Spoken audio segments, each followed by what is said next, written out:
हमारे मन में अक्सर यह ख्याल आते रहते हैं कि मैं चालाक इंसान कैसे बनूं, दुनियादारी कैसे सीखूं। लोगों से बात करने और मिलने जुलने में डर लगता है।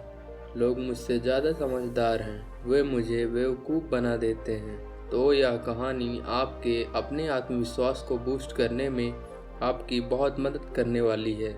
यह कहानी है महात्मा बुद्ध और राजा अजातशत्रु की, जो आपको यह बताएगी कि आप लोगों से अपना फ़ायदा उठाने से कैसे बच सकते हैं। जिस प्रकार आपको ये भगवान बुद्ध की कहानियाँ अंदर से मोटिवेट कर देती हैं, उसी प्रकार आपका एक सब्सक्राइब हमें डेली नई नई कहानियाँ लाने के लिए मोटिवेट करता है। इसलिए सब्सक्राइब ज़रूर से कर लीजिएगा। चलिए शुरू करते हैं इस कहानी को। एक बार की बात है, गौतम बुद्ध अपने शिष्यों के साथ बैठे थे। उसी समय राजा अजातशत्रु वहां पहुंचे और बुद्ध से कहने लगे, हे बुद्ध, जब से मैं आपका शिष्य बना, हर कोई मेरा शोषण कर रहा है। आपका शिष्य बनने से पहले सभी लोग मुझसे डरते थे, क्योंकि उस वक्त मैं बहुत कठोर था और मैं किसी को मौत की सज़ा देने से पहले एक बार भी नहीं सोचा करता था। लेकिन आपका शिष्य बनने के बाद मेरा किसी को दंड देने का मन ही नहीं करता और ना ही मुझे गुस्सा आता है। मैं शांत हो गया हूँ और सभी को दया भावना से देखता हूँ। लेकिन कुछ लोग मेरे इस बदलाव का अनुचित लाभ उठा रहे हैं और इसने मेरे राज्य के लोगों को भी एक तरह के खतरे में डाल दिया है। कृपया आप मुझे बताएं कि मुझे अब क्या करना चाहिए। राजा अजातशत्रु की यह बात सुनकर गौतम बुद्ध उन्हें एक कहानी सुनाते हैं और कहानी कुछ इस प्रकार की है। एक बार एक बड़े पेड़ के नीचे एक जहरीला सांप रहता था। पेड़ गांव के पास में एक कोने में हुआ करता था। वहां अक्सर सुबह शाम लोग बैठकें लगाते थे और खूब बातें करते थे। लेकिन जब से उस पेड़ के पास उस सांप को देखा गया, तब से लोगों ने वहां जाना बंद कर दिया। लेकिन कुछ लोग तो जानबूझकर वहां सांप देखने आया करते और उसे छेड़ा करते। अब उस सांप को जब खतरा महसूस हुआ, तो उसने खुद के बचाव के लिए लोगों पर हमला करना शुरू कर दिया। वह सांप जब अपने क्षेत्र में लोगों का आना भी बर्दाश्त नहीं करता था, जिससे गांव के कई लोगों की जान जाने लगी। इसी तरह पेड़ के आसपास जब भी कोई हलचल होती, तो सांप वहां आ जाता और हमला कर देता। सांप की दहशत अब पूरे गांव में हो गई। अब लोगों ने बिल्कुल ही उस पेड़ के पास जाना बंद कर दिया। एक दिन एक साधु उस गांव से गुजर रहे थे। तभी उस साधु की नज़र एक विशाल से घने वृक्ष पर पड़ी। उसके नीचे वह सांप रहा करता था। घने पेड़ को देख साधु के मन में विचार आया कि चलो वृक्ष की इस ठंडी छांव के नीचे बैठकर कुछ देर ध्यान लगाया जाए। उसी वक्त गांव के कुछ लोग अपनी गाय लेकर घर की ओर जा रहे थे। तभी उन लोगों की नज़र जब उस साधु पर पड़ी, जो उसी पेड़ की तरफ जा रहा था। तभी लोगों ने उस साधु को सांप के बारे में सावधान करते हुए कहा कि आप उस पेड़ के पास मत जाना, वहाँ एक जहरीला सांप रहता है जो जरा सी हलचल होने पर भी हमला कर देता है और अब तक कई लोगों को काट भी चुका है। लोगों की यह बातें सुनकर साधु मुस्कुराए और उस पेड़ की तरफ चल पड़े। जगह को थोड़ा सा साफ करके जैसे ही साधु ध्यान के लिए बैठे, तभी सांप हलचल सुनकर साधु के सामने आ पहुंचता है और पुकारने लगता है। पुकार की आवाज़ सुन साधु की आंख खुलती है और वह सांप को देखने लगते हैं।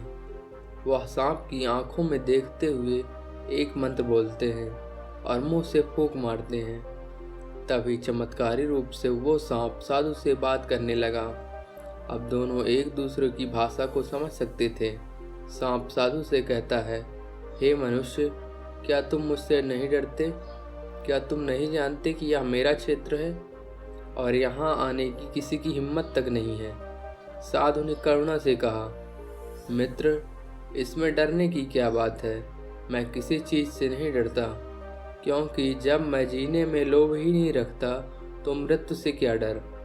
सांप साधु की ये बात सुनकर चौंक गया, क्योंकि सांप की इससे पहले ऐसे लोगों से मुलाकात हुई थी जो उसको मारना चाहते थे या उससे डर के भाग जाते थे। लेकिन वह ऐसे व्यक्ति से कभी नहीं मिला था जो उससे नहीं डरता।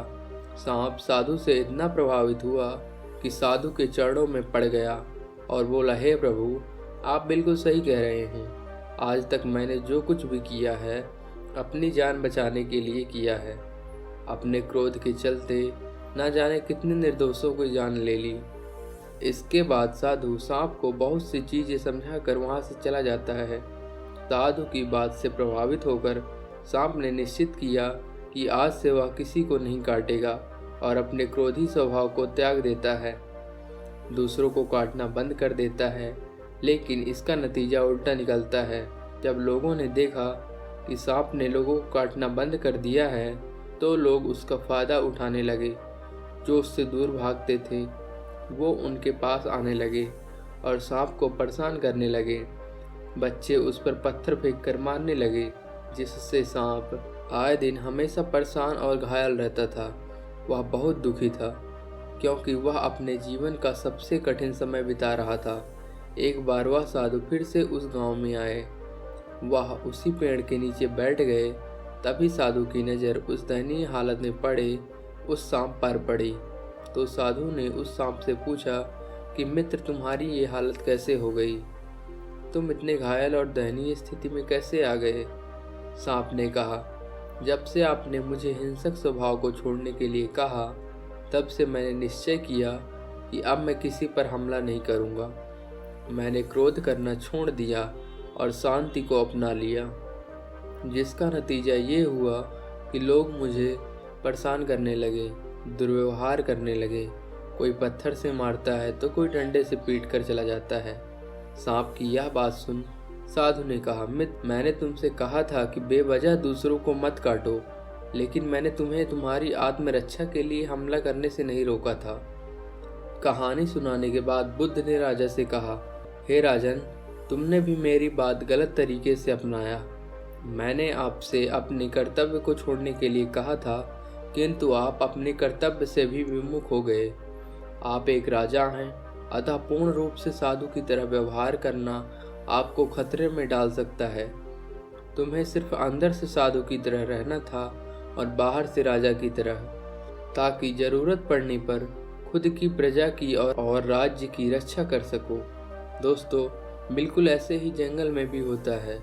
जो सबसे सीधा पेड़ होता है उसको सबसे पहले काटा जाता है, और यही कानून दुनिया के उन लोगों पर भी लागू होता है।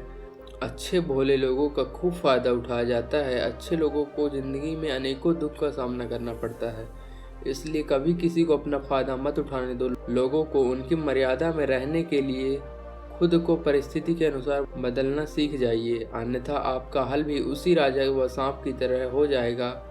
तो दोस्तों, उम्मीद करता हूँ आपको मेरी यह कहानी अच्छी लगी होगी, और कमेंट के माध्यम से हमें बताइए कि आपके फ्रेंड सर्कल या रिश्तेदारी में किसी ने आपके सीधेपन का फ़ायदा उठाया है कि नहीं। धन्यवाद।